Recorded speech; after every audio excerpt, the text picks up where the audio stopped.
നമ്മുടെ സമൂഹത്തിൽ നമുക്ക് ചുറ്റും ജീവിക്കുന്ന, വേദനിക്കുന്ന, നിരാലംബരും രോഗികളുമായ സഹോദരങ്ങളിലേക്ക് നന്മയുടെ കരം നീട്ടുവാൻ ശമരിയാൻ ഞങ്ങൾ ഒരുക്കുകയാണ്.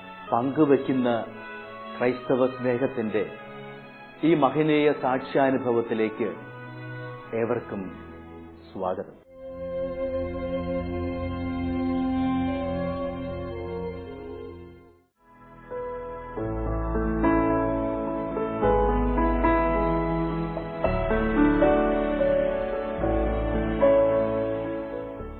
അപ്പനെയും അമ്മയെയും രോഗം ഒരുപോലെ വറുതിയിലാക്കിയപ്പോൾ ഇല്ലായ്മകളുടെ തീരത്തടിയേണ്ടി വന്ന ഈ കുടുംബത്തിലെ 2 പെൺമക്കളുടെയും വിവാഹത്തോടൊപ്പം ഇവരുടെ നിത്യച്ചിലവുകളും നടത്തിവരുന്നത് സുമനസ്സുകളുടെ സഹായത്താലാണ്.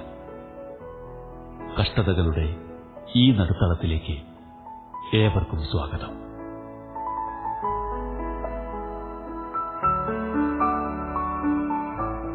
എറണാകുളം അങ്കമാലി അതിരൂപതയിലെ മാമ്പ്ര ഇടവയിലെ വികാരിയച്ഛനാണ് ഞാൻ, ഫാദർ ജോൺ തോട്ടുപുറം. ഞാൻ ഏകദേശം 2 വർഷമായി ഈ ഇടവയിൽ ശുശ്രൂഷ ചെയ്യാൻ തുടങ്ങിയിട്ട്. ഇവിടെ 689 വീടുകളാണ് ഈ ഇടവയിലുള്ളത്. അതിൽ എൻ്റെ അറിവിൽ ഏറ്റവും ദയനീയമായ ഒരവസ്ഥയിൽ കഴിയുന്ന വീടാണിത്. ഈ വീട്ടിന്റെ കുടുംബനാഥൻ പുളിയനാംകുടി രാജപ്പൻ വർഗീസ് എന്നാണ് പേര്. ഭാര്യ ആനി. വളരെ കഷ്ടതയിലെ പാറമടയിൽ ജോലി ചെയ്ത് ജീവിക്കുകയായിരുന്നു. ആ അവസരത്തിലാണ് പലവിധ രോഗങ്ങളാൽ ഭർത്താവും ഭാര്യയും പലവിധ രോഗങ്ങളാൽ വിഷമിക്കുന്ന ഒരു സാഹചര്യത്തിൽ അവരുടെ ജീവിതത്തിൽ ചേർന്ന് 2 പെൺമക്കളാണ് ഉണ്ടായിരുന്നത്. രോഗത്തിന്റെയും കഷ്ടപ്പാടിന്റെയും നടുവിൽ ആ മക്കളെ വിവാഹം ചെയ്തയക്കാൻ സ്വന്തമായിട്ടവർക്ക് വകയില്ലായിരുന്നു. നാട്ടുകാരുടെയും പള്ളിയുടെയൊക്കെ സഹായത്തോടു കൂടിയാണ് ആ 2 മക്കളെയും കല്യാണം കഴിച്ചയച്ചത്. ഇപ്പോൾ വേറെ 5 സെന്റ് സ്ഥലത്ത് ഈ കാണുന്ന ചെറിയ വീട്ടിലാണ് അവർ താമസിക്കുക.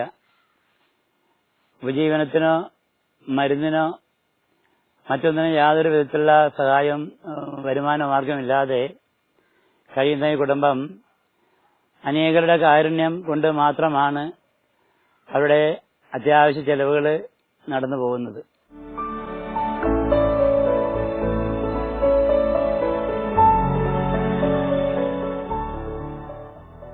ഒരു കരിങ്കൽ ക്വാറിയിലെ ചുമട്ടുതൊഴിലാളിയായിരുന്ന വർഗീസിന്റെ ഒറ്റ വരുമാനം കൊണ്ട് മാത്രമായിരുന്നു ഈ കുടുംബത്തിലെ അടുപ്പ് എരിഞ്ഞിരുന്നത്.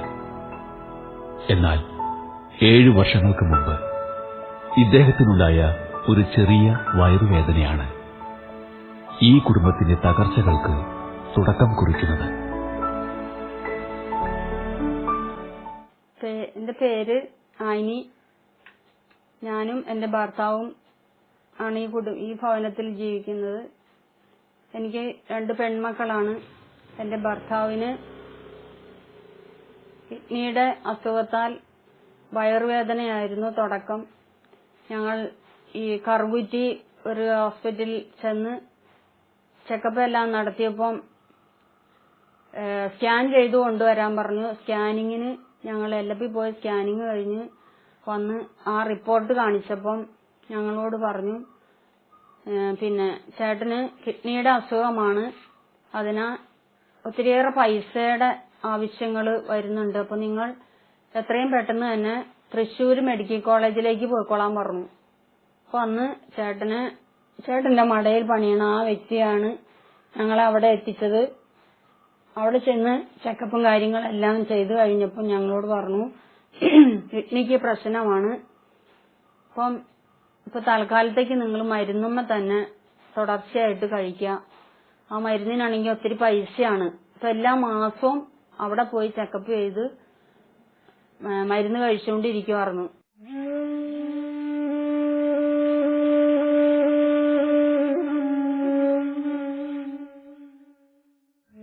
വർഗീസ് കടന്നുപോകുന്ന രോഗാവസ്ഥയുടെ ഗൗരവം മനസ്സിലാക്കിയ തൃശൂരിലെ ഡോക്ടർ ഇദ്ദേഹത്തോട് പൂർണ്ണ വിശ്രമമായിരുന്നു ആവശ്യപ്പെട്ടിരുന്നത്. പക്ഷേ ഭാര്യയും 2 പെൺമക്കളും അടങ്ങുന്ന ഈ കുടുംബത്തിലെ പരിതസ്ഥിതി ഡോക്ടറുടെ നിർദ്ദേശത്തെ ഉൾക്കൊള്ളാൻ വർഗീസിനെ അനുവദിച്ചില്ല. തൃശ്ശൂര് മെഡിക്കൽ കോളേജിൽ നിന്ന് ഞങ്ങൾ ഈ റിപ്പോർട്ടെല്ലാം കാട്ടി കഴിഞ്ഞപ്പം തുടർച്ചയായി മരുന്ന് കഴിക്കേണ്ട ഒരു സ്റ്റേജായിരുന്നു. ആ മരുന്നിന് തന്നെ നല്ല പൈസ ആവുമായിരുന്നു. പിന്നെ ചേട്ടനോട് മടയിൽ പോവരുതെന്നും പറഞ്ഞിട്ടുണ്ടായിരുന്നു. അധ്വാനമുള്ള പണിയായതിനാൽ മടയിൽ പോവാൻ പാടില്ലായിരുന്നു പറഞ്ഞിരുന്നു. പക്ഷെ ഇവിടെ വന്ന് ഞങ്ങളുടെ ബുദ്ധിമുട്ട്, കുടുംബത്തിൽ ഞങ്ങൾ 2 പെൺമക്കളും ഞാനുമാണ്. ഞങ്ങളുടെ കുടുംബം ഒത്തിരിയേറെ ബുദ്ധിമുട്ടുള്ള ഒരു കുടുംബമാണ്. ഇങ്ങനെ ഇരിക്കുന്ന സാഹചര്യത്തിലാണ് ചേട്ടൻ വയ്യാതെ ആയത്. പണിക്ക് പോവരുതെന്ന് പറഞ്ഞപ്പം ഞങ്ങളുടെ കുടുംബത്തിൽ ഒത്തിരിയേറെ പ്രശ്നങ്ങളായിരുന്നു. കടം അത് വേറെ വഴി. അങ്ങനെ ചേട്ടൻ ഒത്തിരിയേറെ ബുദ്ധിമുട്ട് വീണ്ടും തന്നെ ഈ മടയിലെ പണിക്ക് പോയി.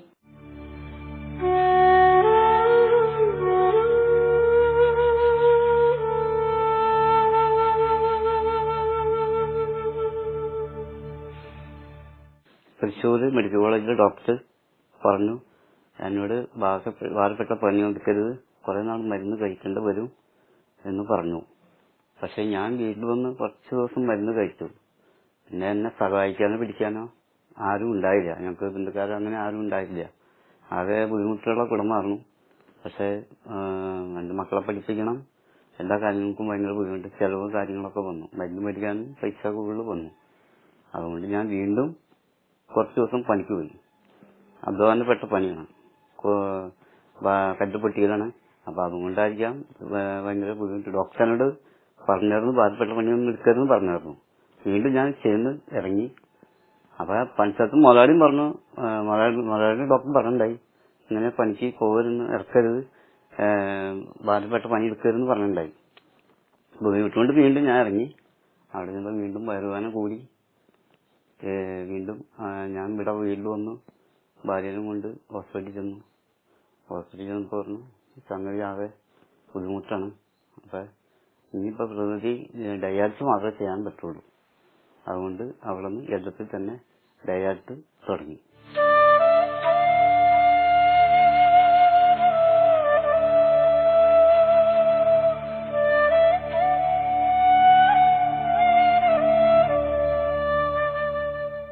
അങ്ങനെ അങ്കമാലി LF ഹോസ്പിറ്റലിൽ വെച്ച് വർഗീസ് ഡയാലിസിസിലൂടെ ജീവിതത്തോട് പടവെട്ടുമ്പോഴായിരുന്നു വിവാഹപ്രായം എത്തി നിൽക്കുന്ന ഇദ്ദേഹത്തിന്റെ പെൺമക്കൾക്ക് നല്ല നല്ല ആലോചനകൾ വരുന്നത്. അന്ന് നിസ്സഹായതയോടെ നോക്കി നിൽക്കാൻ വിധിക്കപ്പെട്ട ഇദ്ദേഹത്തെ സഹായിക്കാൻ മുന്നിട്ട് വരിയത് ഇടവക വികാരിയും നല്ലവരായ ഒരു പറ്റം നാട്ടുകാരുമായിരുന്നു. LFല് ചെന്ന് ഡോക്ടറെ കണ്ട് എല്ലാ ചെക്കപ്പും കാര്യങ്ങളും കഴിഞ്ഞു കഴിഞ്ഞപ്പം ഞങ്ങളോട് പറഞ്ഞു 2 ഡയാലിസിസ് വെച്ച് ചെയ്യണം. ആ 2 ഡയാലിസിസ് തുടങ്ങിയപ്പോഴാണ് പെൺമക്കളെ കെട്ടിക്കണമെന്നുള്ള ആ ഒരു ടെൻഷൻ ഞങ്ങൾ ഉൾക്കൊള്ളാം. ഒത്തിരിയേറെ ബുദ്ധിമുട്ടായിരുന്നു. അപ്പൊ ഞങ്ങൾ വിയാച്ചന്റെ അടുത്ത് എന്ന് പറഞ്ഞു, ചേട്ടൻ ചെന്ന് പറഞ്ഞു, ഞങ്ങൾ 2 പേരും കൂടി പറഞ്ഞു. അച്ഛൻ ഇങ്ങനെ 2 പേരുടെ കാര്യങ്ങൾ നടത്താൻ അച്ഛൻ പറഞ്ഞു, ധൈര്യമായിട്ടിരിക്കി, അതൊക്കെ നടക്കും എന്ന്. അങ്ങനെ പറഞ്ഞ ഞങ്ങളുടെ വിചാരിച്ചൻ തന്നെ മൂത്തവളുടെ കാര്യം നാട്ടുകാരും എല്ലാരും കൂടി അച്ഛൻ പള്ളിയിലൊക്കെ വിളിച്ചു പറഞ്ഞ് ഒത്തിരിയേറെ, ഞങ്ങളുടെ കയ്യിൽ ഒന്നും ഉണ്ടായിരുന്നില്ല. അവൾക്ക് 5 പവൻ ഞങ്ങൾ ഒപ്പിച്ചു കൊടുത്തു. ആ 5 പവനും ഞങ്ങളുടെ വിചാരിച്ചനും ഞങ്ങളുടെ നാട്ടുകാരും കൂടിയാണ്.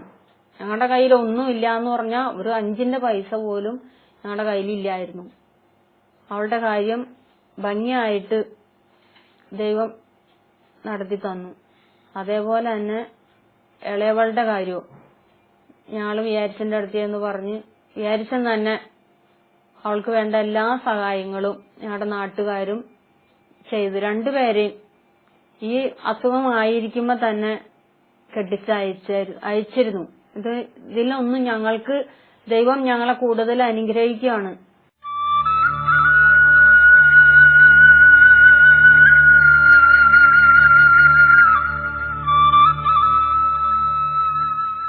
രോഗം വർഗീസിനെ കീഴ്പ്പെടുത്തിയ നാൾ മുതൽ നാട്ടുകാരുടെ കാരുണ്യത്താൽ കഴിയാൻ വിധിക്കപ്പെട്ട ഇദ്ദേഹം വളരെ കഷ്ടപ്പെട്ടായിരുന്നു അങ്കമാലി LF-ൽ വച്ചുള്ള ഡയാലിസിസുകൾ മുടക്കം കൂടാതെ നടത്തിയിരുന്നത്.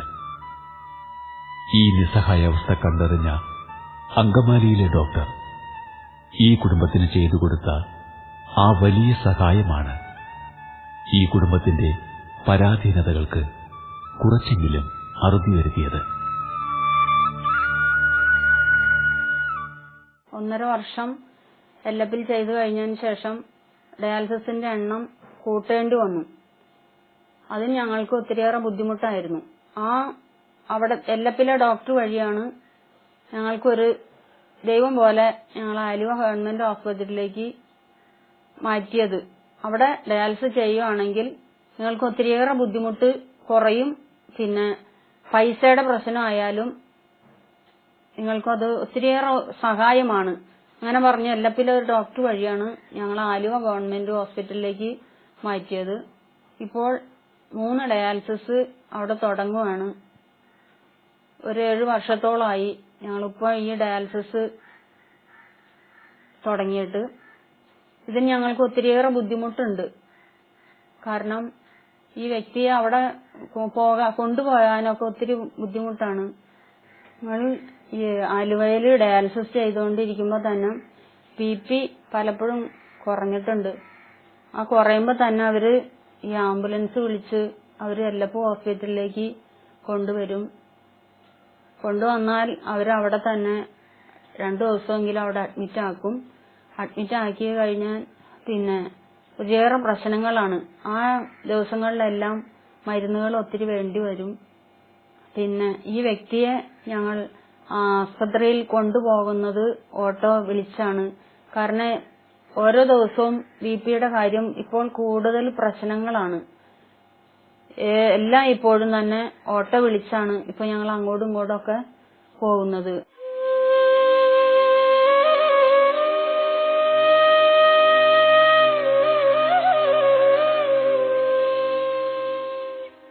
വർഗീസിന്റെ രോഗാവസ്ഥയിൽ രാവും പകലും താങ്ങും തണലുമായി നിന്നിരുന്ന ഭാര്യ ആനിക്ക് കുറച്ചുനാൾ മുമ്പ് മുതൽ അനുഭവപ്പെട്ടു തുടങ്ങിയ ശാരീരിക അസ്വസ്ഥതകൾക്ക് കാരണം ഹൃദയസംബന്ധമായ രോഗമാണെന്ന തിരിച്ചറിവ് ഈ കുടുംബത്തിനുമേൽ ഏൽപ്പിച്ചിരിക്കുന്ന പ്രഹരങ്ങളുടെ തുടർക്കഥയാണ്.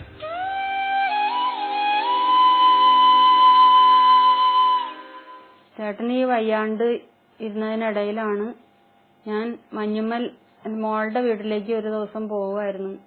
അപ്പം പോണ വഴി എനിക്ക് പെട്ടെന്നൊരു ശ്വാസം മുട്ട് പോലെ വന്നു. മൊത്തം എന്റെ ശരീരം മൊത്തം നീർക്കെട്ട് പോലെയായിരുന്നു.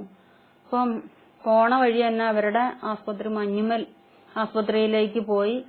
അവിടെ ചെന്ന് ഡോക്ടറെ കണ്ട് കഴിഞ്ഞപ്പോൾ ഡോക്ടർ സ്കാനിങ്ങും ECG ഒക്കെ ചെയ്ത് കഴിഞ്ഞ് ചെന്നപ്പോ തന്നെ ഒരു ICUലേക്ക് കയറ്റി.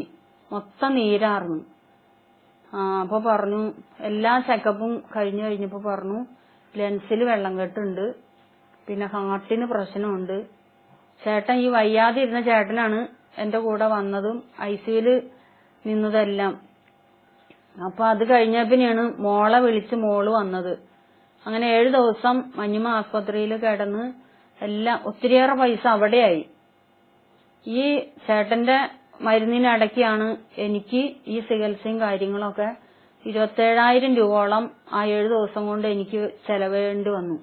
ആ പള്ളിയിലെ അച്ഛനും ഈ അച്ഛനും എല്ലാം കൂടി സഹായിച്ച് ആണ് അവിടുന്ന് ഞങ്ങൾ 8 ദിവസം കഴിഞ്ഞാണ് അവിടുന്ന് ഡിസ്ചാർജ് ആയി പോകുന്നത്. അപ്പൊ ആ ഡോക്ടർ പറഞ്ഞു എല്ലാ മാസവും ചെക്കപ്പ് ചെയ്യണം, പിന്നെ ഒറ്റ മാസം പോലും മുടങ്ങാതെ എല്ലാ മാസവും ചെക്കപ്പ് ചെയ്യണം. അപ്പൊ അതിന് ഇങ്ങോട്ട് വരണ്ട, എല്ലപ്പോ ഹോസ്പിറ്റലിൽ പോയിട്ട് ഹാർട്ടിന്റെ ഡോക്ടറെ പോയി കണ്ടിട്ട് അവിടുത്തെ ഡോക്ടറെ കാണാൻ പറഞ്ഞു. അങ്ങനെ ഈ ചേട്ടൻ വയ്യാതിരുന്ന ഓടിയാണ് എന്നെ കൊണ്ടുപോവുകയും എല്ലാ മാസവും മുടങ്ങാതെ പോയി ചെക്കപ്പും കാര്യങ്ങളും പിന്നെ ലാബ് ടെസ്റ്റുകളെല്ലാം ചെയ്യണം, എക്കോ ചെയ്യണം. ഇതെല്ലാം ചെയ്ത് ഒരു 3000-3500 രൂപയോളം എനിക്ക് തന്നെ ചെലവുണ്ട്.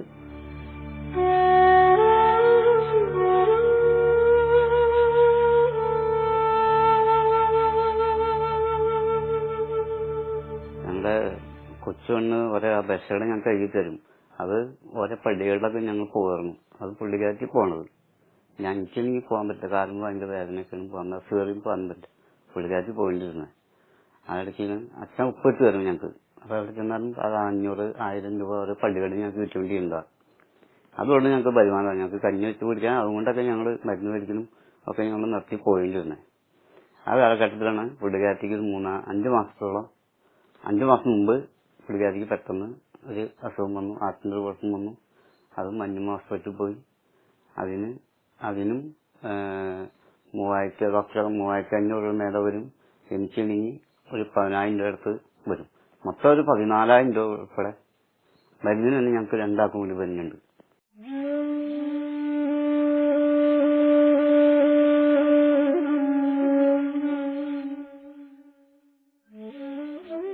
കിഡ്നി മാറ്റിവെക്കൽ സർജറിക്ക് ആരോഗ്യസ്ഥിതി അനുവദിക്കാത്ത ഇദ്ദേഹത്തിന്റെ ഡയാലിസിസുകൾക്കും ഭാര്യയുടെ ചികിത്സകൾക്കുമായി വർഷങ്ങളായി വരുമാനങ്ങൾ ഒന്നുമില്ലാതെ കഴിഞ്ഞുകൂടുന്ന ഇവർ 14,000 രൂപയാണ് ഒരു മാസത്തേക്ക് മാത്രമായി കണ്ടെത്തേണ്ടത്.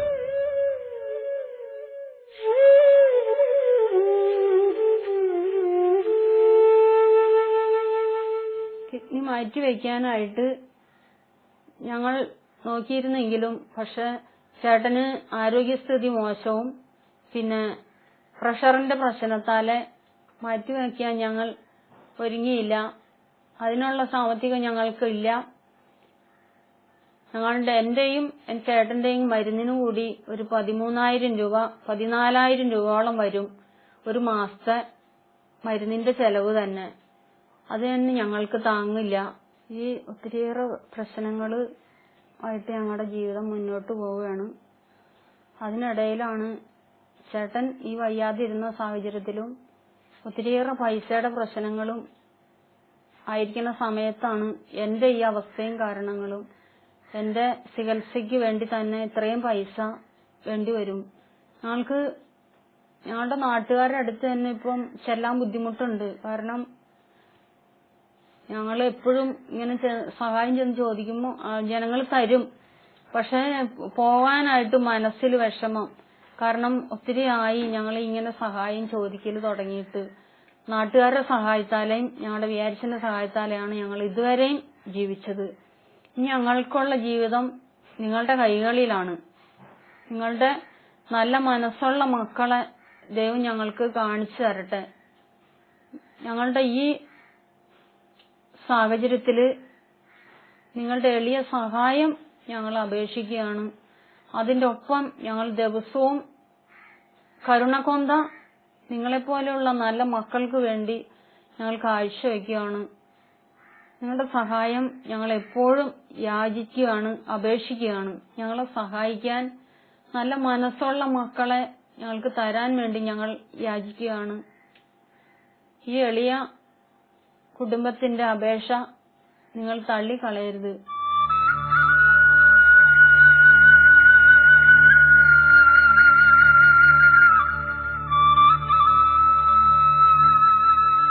കിഡ്നി മാറ്റിവെച്ചാൽ എന്താവെന്ന് ചിന്തിക്കുകയുണ്ടായി. പക്ഷേ രാജപ്പൻ വർഗീസിന്റെ ആരോഗ്യ അവസ്ഥ മനസ്സിലാക്കിയ ഡോക്ടർ പറഞ്ഞു, പ്രഷർ കൂടുതലാണ്, മറ്റ് പലവിധത്തിലുള്ള വൈഷമ്യങ്ങളും ഉണ്ട്. അതുകൊണ്ട് കിഡ്നി മാറ്റിവെക്കുക എന്നത് എളുപ്പമുള്ള കാര്യമല്ല. ഡയാലിസിസ് തന്നെ ജീവാന്ത്യം വരെ തുടരണം എന്നാണ് അറിയിച്ചിരിക്കുന്നത്. ഇങ്ങനെ ജീവാന്ത്യം വരെയും ഡയാലിസിസ് ചെയ്തു പോകുന്നതിന് കുടുംബത്തിന് അത്യാവശ്യം വേണ്ട ചെലവുകൾ നടക്കണം. ഭാര്യയും രോഗിയാണ്.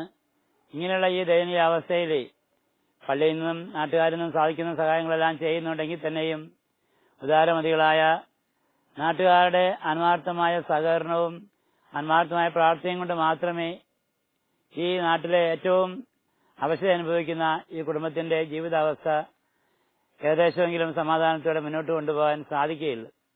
അതുകൊണ്ട് ഉദാരമതികളായ നിങ്ങളെല്ലാവരുടെയും ആത്മാർത്ഥമായ സഹകരണവും പ്രാർത്ഥനയും അനുകമ്പയും ഈ രാജപ്പൻ വർഗീസിന്റെ കുടുംബത്തിന് പേരുണ്ടാകണമേ എന്ന് ആത്മാർത്ഥമായിട്ട് ഞാൻ നിങ്ങളുടെ ഓരോരുത്തരും അഭ്യർത്ഥിക്കുകയാണ്. നിങ്ങൾക്ക് പ്രതിസമ്മാനമായ സർവശക്തനായ ദൈവം സമൃദ്ധമാനുഗ്രഹം നിങ്ങൾക്ക് ഓരോരുത്തരും നൽകട്ടെ എന്ന് ഞാൻ പ്രാർത്ഥിക്കുകയും ചെയ്യുകയാണ്.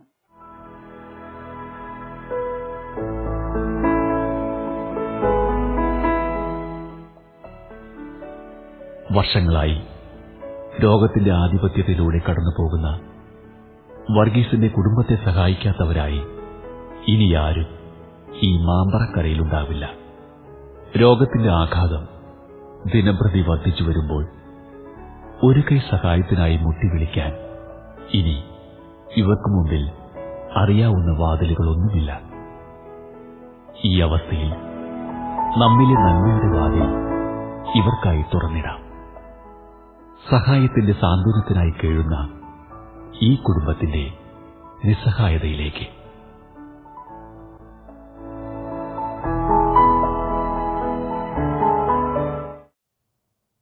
ബാങ്ക് വഴി നിങ്ങളുടെ സഹായങ്ങൾ അയയ്ക്കാൻ divine charitable trust, state bank of India, Chalakudy branch, account number 3333080247 IFSC code SBIN 0003285, swift code SBIN IN BB 401.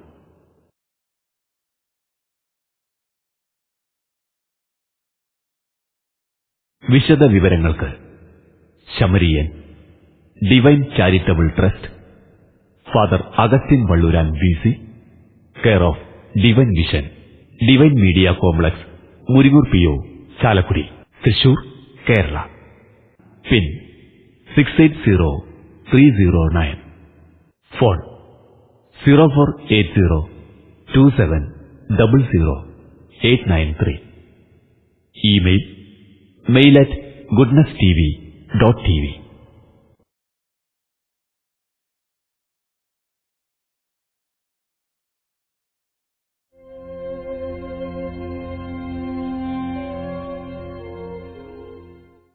പ്രിയപ്പെട്ടവരെ, കിഡ്നി രോഗിയായ മണികണ്ഠന്റെ ഭാര്യ ശോഭനയാണ് ഇപ്പോൾ നമ്മളോടൊപ്പം ഉള്ളത്. കിഡ്നി രോഗിയായ മണികണ്ഠൻ കഴിഞ്ഞ 7.5 വർഷമായിട്ട് ഈ രോഗത്താൽ കഷ്ടപ്പെടുകയും ആഴ്ചയിൽ 3 പ്രാവശ്യം വീതം ഡയാലിസിസ് നടത്തുകയും ചെയ്യുന്ന ഒരു വ്യക്തിയാണ്. മറ്റുള്ളവരുടെ ഹോട്ടലിൽ സഹായിച്ചുകൊണ്ടിരുന്ന ആ മകന് ഈ രോഗം വന്നത് മൂലം ഇപ്പോൾ ജോലിക്ക് പോകാനായിട്ട് സാധിക്കില്ല. ഭാര്യയും 2 മക്കളുമുള്ള ഈ കുടുംബത്തെ പോറ്റുക എന്നുള്ളതായ കാര്യം രോഗിയായിരിക്കുന്ന മണികണ്ഠനെ സംബന്ധിച്ചിടത്തോളം വളരെയധികം ബുദ്ധിമുട്ട് അനുഭവപ്പെടുന്നു. ഇദ്ദേഹത്തിന്റെ കിഡ്നി മാറ്റിയ ശസ്ത്രക്രിയക്കായി കിഡ്നി ദാനം ചെയ്യാനായിട്ട് സമ്മതിച്ചിരുന്നതാണ്. എന്നാൽ ആ സമയത്ത് മണികണ്ഠനെ ഓപ്പറേഷൻ ചെയ്യുവാനോ അതുപോലെ തന്നെ കിഡ്നി സ്വീകരിക്കുന്നതായ അവസ്ഥയിലേക്ക് വരാനോ സാധിക്കാത്തതായ നിർഭാഗ്യകരമായ ഒരു അവസ്ഥയായിരുന്നു. ഇപ്പോഴും ഡയാലിസിസ് നടക്കുന്നു. പൂർണ്ണമായും ആരോഗ്യത്തോടുകൂടി കടന്നു വന്നെങ്കിൽ മാത്രമേ കിഡ്നി സ്വീകരിക്കാൻ തക്കവിധത്തിൽ അദ്ദേഹത്തിന് സാധിക്കുള്ളൂ. അതിനെല്ലാം ദൈവത്തിന്റെ ശക്തമായ ഇടപെടൽ ആവശ്യമാണ്. സ്നേഹമുള്ളവരെ, ദൈവത്തിന്റെ സ്നേഹവും ദൈവത്തിന്റെ കരുണയും കർത്താവിന്റെ അത്ഭുതകരമായ ഇടപെടലും മണികണ്ഠൻ എന്ന കിഡ്നി രോഗിയായ മകനിൽ ഉണ്ടാകുന്നതിന് വേണ്ടി നമുക്ക് പ്രാർത്ഥിക്കാം. 49 വയസ്സുള്ള ആ സഹോദരന്റെ തുടർന്നുള്ള ഭാവി, കുടുംബത്തിലെ ഉത്തരവാദിത്വം, ഇതെല്ലാം ഏറ്റവും നല്ല രീതിയിൽ നിർവഹിക്കണമെങ്കിൽ ഇപ്പോഴത്തെ അവസ്ഥയിൽ നിന്ന് രക്ഷ പ്രാപിച്ചെങ്കിൽ മാത്രമേ സാധിക്കുകയുള്ളൂ. ആരോഗ്യം വീണ്ടെടുത്തെങ്കിൽ മാത്രമേ അതിന് അദ്ദേഹത്തിന് കഴിയുകയുള്ളൂ. അതിനാൽ നമ്മുടെ ഓരോരുത്തരുടെയും വിലയേറിയ പ്രാർത്ഥന അദ്ദേഹത്തിന്റെ ശാരീരികമായ രോഗാവസ്ഥയിൽ സൗഖ്യം ലഭിക്കുന്നതിന് കാരണമായി തീരും. വൈദ്യശാസ്ത്രത്തിന് അതീതമായി ദൈവത്തിന്റെ ശക്തമായ ഇടപെടൽ മണികണ്ഠന്റെ രോഗാവസ്ഥയിൽ ഉണ്ടാകുന്നതിന് വേണ്ടി നമുക്ക് ആഗ്രഹിക്കുകയും പ്രാർത്ഥിക്കുകയും ചെയ്യാം. കിഡ്നി രോഗിയായ മണികണ്ഠന്റെ രോഗാവസ്ഥയെ മനസ്സിലാക്കി നിങ്ങൾ ഓരോരുത്തരും നിർധനനായ ആ വ്യക്തിയെ സഹായിക്കുന്നതിന് വേണ്ടിയിട്ട് ചെയ്ത നന്മ പ്രവൃത്തിക്ക് ഞങ്ങൾ നന്ദി പറയുന്നു. നിങ്ങൾ നൽകിയ സംഭാവന ചേർത്ത് വെച്ചപ്പോൾ 2,32,000 ഈ തുകയുടെ ചെക്ക് ഞങ്ങൾ ഇപ്പോൾ അദ്ദേഹത്തിന്റെ ഭാര്യ